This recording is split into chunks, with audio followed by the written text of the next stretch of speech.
When it comes to early intervention, I think that we need to remember that intervention happens after somebody's sought help.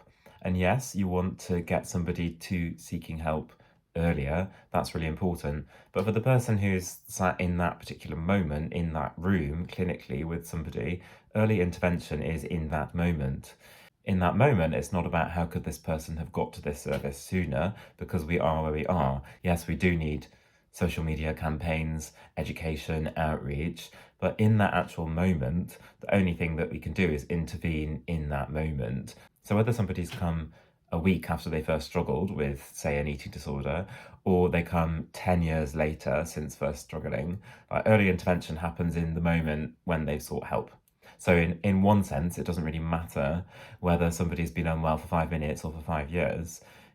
Intervention has to happen there and then.